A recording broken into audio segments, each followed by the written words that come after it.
कभी कभी ऐसा लगता है कि विदेश नीति के संबंध में शायद उतना कोई महत्वपूर्ण बात आपके सामने रखने का अवसर कम मिलता है। रोजमर्रा की राजनीति में अर्थव्यवस्था पर, राजनीतिक मुद्दों पर ज़्यादा रुचि लोग लिया करते हैं, लेकिन आप पूरे दिन हम लोगों की बात सुनने के बाद आप लोग इतने सुकून से, इत्मीनान से यहाँ बैठे हैं। मैं इसके लिए आभार प्रकट करता हूँ और आपसे निवेदन करता हूँ कि हम समझने का ये प्रयास करें कि आखिर विदेश नीति का कितना बड़ा महत्व आज हमारी जिंदगी में है।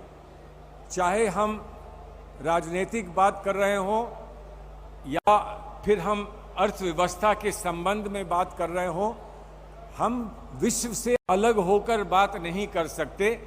आज जो विश्व में होता है उसका कल भारत पर प्रभाव पड़ता है और भारत इतना महत्वपूर्ण अब देश है अर्थव्यवस्था को लेकर भी कि आज जो भारत में होगा उसका कहीं ना कहीं असर पूरे विश्व में जाकर पहुंचता है।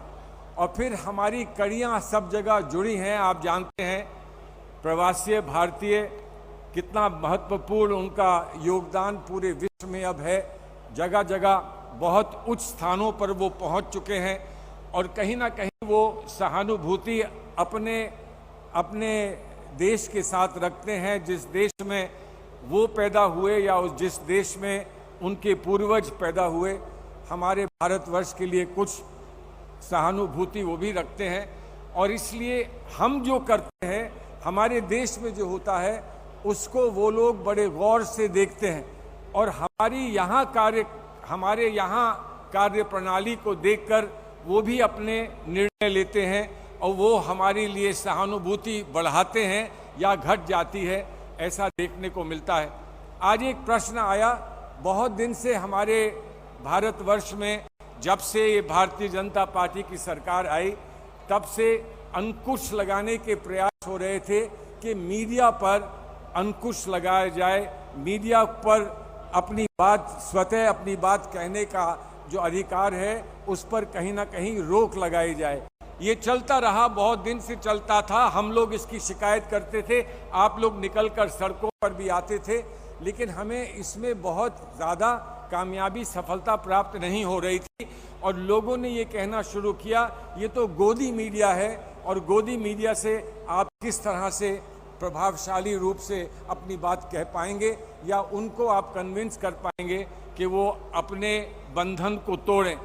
लेकिन अभी हाल में देखने को मिला है जो बीबीसी के साथ हुआ है। बीबीसी ने गुजरात पर एक फिल्म बनाई, डॉक्यूमेंट्री बनाई, पूरी दुनिया ने उसको देखा। अब इनका ये मानना है कि वो दिखाने का अधिकार नहीं है। हमारी सरकार जहाँ तक इसका वर्चस्व है वो भारतवर्ष में है। भारतवर्ष में आप रोक सकते हैं किसी भी डॉक्यूमेंट्री को, फिल्म को, लेकिन तब भी रूल ऑफ लॉ है इस देश में, किसको क्या कहने का अधिकार है और क्या कहीं कुछ फ्रीडम ऑफ एक्सप्रेशन तक कहाँ तक पहुँचता है, इस सब पर आपको बात करने का अधिकार है। लेकिन जब बीबीसी पर रोक लगती है और उसके बाद बीबीसी पर छापे डाले जाते हैं दिल्ली में और भारतवर्ष में, तो बाहर उसका प्रभाव क्या होगा, उसका कहीं ना कहीं फॉरेन पॉलिसी पे असर पड़ता है। हमें फायदा हो जाए इस बात से, ये जिस तरह से पेश आते हैं, इनके कार्यकल्प जैसे हैं, उससे हमें फायदा हो, लेकिन देश का नुकसान होता है और वो हम उस बात में अपने आप को प्रसन्न नहीं कर सकते कि हमारे देश का नुकसान हो रहा है। तो इसलिए मैं आप लोगों से निवेदन करना चाहता हूँ, मैं निवेदन ये करना चाहता हूँ कि थोड़ी सी रुचि अब आप विदेश नीति के समस्याओं को लेकर और उन विदेश नीति के विषयों पर भी अपनी रुचि बढ़ाएं, इसलिए कि सिर्फ नारे जो दिए जाते हैं, खोखले नारे, ये सरकार विदेश नीति का प्रारूप खोखले नारों को रख कर देती है। उन खोखले नारों से हमारा काम नहीं चलेगा। विदेश नीति एक बहुत गंभीर प्रयास होता है जिससे हम अपने देश को भली भांति अपने देश को का प्रचार करें, देश को फायदा दिलाएं, देश को सफल बनाएं। इसके लिए हम अंतर्राष्ट्रीय स्तर पर और देशों के साथ कैसे संपर्क बनाएं और कैसे उनसे बात करें, कैसे उनसे चर्चा को आगे बढ़ाएं, ये विदेश नीति का हिस्सा होता है। इसको एनलाइटन सेल्फ इंटरेस्ट कहते हैं कि आपको अपने हित की बात करनी है, लेकिन ऐसी हित की बात नहीं करनी जो आप किसी और का नुकसान करें, इसलिए आप एनलाइटन सेल्फ इंटरेस्ट कहते हैं। माननीय अध्यक्ष जी आ गए हैं और अध्यक्ष जी ने हमको बहुत बहुत प्रेरित किया है इस मामले में, और मैं ये चाहूँगा कि अध्यक्ष जी की मौजूदगी में ही आपका मत प्रस्तुत हो जाए। मैं बहुत जल्द 2-4 बातें कहूँगा कि जो 70 साल में राष्ट्रीय कंसेंसस बना था, हम उसमें पक्षपात नहीं करते थे कि कौन सी पार्टी क्या कह रही है, बल्कि हम ये मानते थे कि भारतवर्ष में सब लोग एक राय होकर एक मत बनाकर अपनी बात जब विश्व में रखेंगे तो विश्व में रखी हुई बात का प्रभाव होगा, असर होगा। और मैं जानता हूं कि जब मैं जूनियर विदेश मंत्री था और हमें पाकिस्तान का सामना करने के लिए नरसिम्हा राव जी प्रधानमंत्री थे, उन्होंने हमें जिनीवा भेजा था, तो मुझे उन्हें अपने डेलीगेशन का अध्यक्ष ना बनाकर अटल बिहारी वाजपेयी जी को जब ऑपोजिशन लीडर थे उनको अध्यक्ष बनाया था, ताकि भारत की बात में कोई ये ना कह पाए ये सिर्फ सरकार की बात है, ये विपक्ष की बात नहीं है।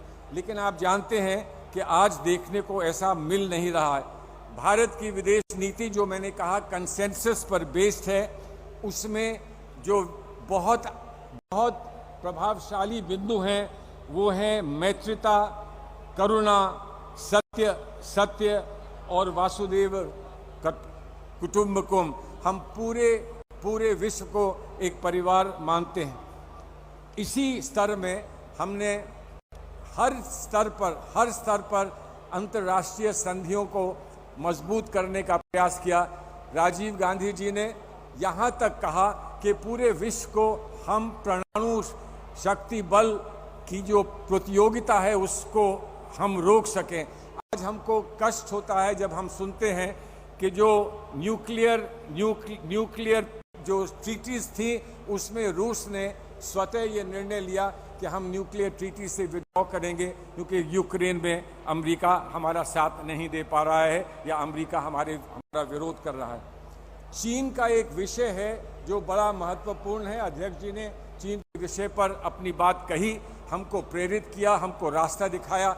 चीन के विषय पर राहुल जी ने बहुत मजबूती से अपनी बात रखी है, और हम जानते हैं कि डोकलाम, गालवान, लद्दाख, अरुणाचल प्रदेश में हाल में क्या होता रहा है। तब भी बड़े दुख के साथ मैं ये कहता हूँ कि जब भी राहुल जी ने सहानुभूति दिखाते हुए ये कहा कि देश की अस्मिता पर अगर कोई प्रश्न चिन्ह लगता है तो हमें पूछना पड़ेगा, हमारे जवानों पर अगर कोई कष्ट पहुंचता है तो हमें पूछना पड़ेगा, और उसका जवाब हमारी आज की सरकार ने ये दिया कि माननीय राहुल गांधी जी को इतनी जानकारी है तो वो हमें क्यों नहीं बताते कि हमें क्या करना चाहिए।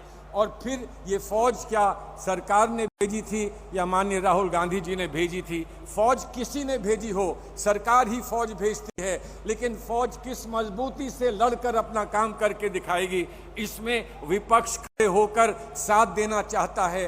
कैसी सरकार है कायर सरकार कि विपक्ष का साथ भी लेने के लिए तैयार नहीं।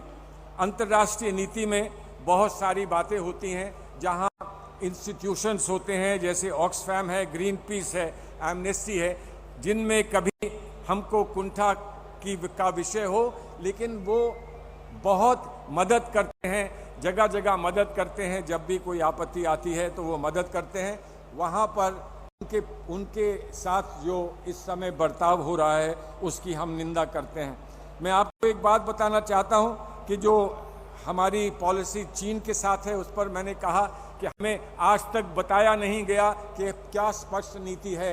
कभी कुछ कह दिया जाता है, कभी कुछ कह दिया जाता है, कभी झूले पर राष्ट्रपति महोदय को चीन के बैठाकर झूला झुलवाया जाता है, और कभी हमसे ये कहा जाता है कि हमारे घर में कोई घुस कर नहीं आया है। हमारे घर में कोई घुस कर नहीं आया तो हमारे नौजवान इस देश के लिए लड़ते हुए शहीद कैसे हो गए हमें समझ में नहीं आता। हमारे नौजवान तो चीन की ज़मीन पर नहीं घुसे थे, हमारे हमारे नौजवान जहां थे अपने घर में, वहां आकर उनको शहीद किया गया और आज तक इसका जवाब हमको नहीं दिया जा रहा है। इसी के साथ साथ बहुत जल्द मैं आपको ये बताना चाहता हूं, मैंने प्रवासी भारतीयों की बात कही, इसी के साथ मैं ये बताना चाहता हूं कि राष्ट्रीय जो अंतर्राष्ट्रीय स्तर पर हमारे प्रयास हैं, उसके लिए हमारे लिए एक नेशनल सिक्योरिटी डॉक्ट्रिन की आवश्यकता है। हमने एक ऐसी डॉक्ट्रिन बनाई थी, अब उसको आगे बढ़ाना है, लेकिन ये सरकार जो है इस पर कुछ काम करने को तैयार नहीं। आसियान, सार्क, नैम, यूएन में हम लोग प्रभावशाली रूप से कुछ काम करके दिखाएं, उनको लीडरशिप दिखाएं। सिर्फ घर में ऐलान करने से और अपना डंका बजाने से और अपनी छाती पीटने से अंतर्राष्ट्रीय स्तर पर आपका प्रभाव नहीं होता। आपको गंभीरता से उन लोगों को साथ लेना पड़ता है जिन्हें अनुभव है, एक्सपीरियंस है, जो समझदार हैं। तो हम इतना ही कहना चाहते हैं कि हमारी नीति हमेशा थी, है और रहेगी कि हम अंतर्राष्ट्रीय स्तर पर चाहें कि इस तरह की व्यवस्था बने कि सबका फ़ायदा हो, सभी आवाम, हर जनता की आवाम, हर देश की आवाम भारत से प्रसन्न होकर भारत की तारीफ करे, भारत से जुड़े। और जो चुनौतियां आज हमारे सामने हैं, चाहे वो पैंडेमिक की चुनौती आती है, चाहे वो क्लाइमेट चेंज की चुनौती आती है, उसमें भारत बढ़कर अपना रोल अदा कर सके और भारत सचमुच दुनिया में एक नेता के रूप में उभर कर आए और दुनिया को सही रास्ता दिखाए। लेकिन सिर्फ नारों से कुछ होगा नहीं, और हम आपको आगाह करते हैं, आपसे निवेदन करते हैं कि जब भी आपको समय मिले, आप विचार करिए कि हम विदेश नीति में किस राह पर जा रहे हैं और वो राह हमको कहाँ पहुँचाएगी और उसके परिणाम आने वाले समय में क्या होंगे, और हमारी पीढ़ियों पर, जो पीढ़ियाँ अभी आने वाली हैं, उन पीढ़ियों को हम क्या बता पाएंगे कि हमने क्या करके दिखाया था। हम तो ये चाहते हैं कि हमारी विदेश नीति हमारी आने वाली पीढ़ियों को ये कहे कि हम लाए हैं तूफान से कश्ती निकाल कर, इस देश को मेरे बच्चों रखना संभाल कर। इस बात के साथ मैं अपनी बात को समाप्त करता हूं और मैं आपसे आग्रह करता हूं, अगर आप सहमत हैं, क्योंकि बहुत चर्चा में आप लोगों ने कोई ऐसी बात नहीं उठाई जिसका हमको विशेष यहाँ पर इस समय उत्तर देना पड़ता, मैं आपसे निवेदन करता हूं कि दोनों हाथ दिखाकर बताइए कि सर्वसम्मति से आप इस प्रस्ताव को पारित करते हैं। दोनों हाथ उठा दीजिए। बहुत बहुत धन्यवाद, बहुत बहुत शुक्रिया।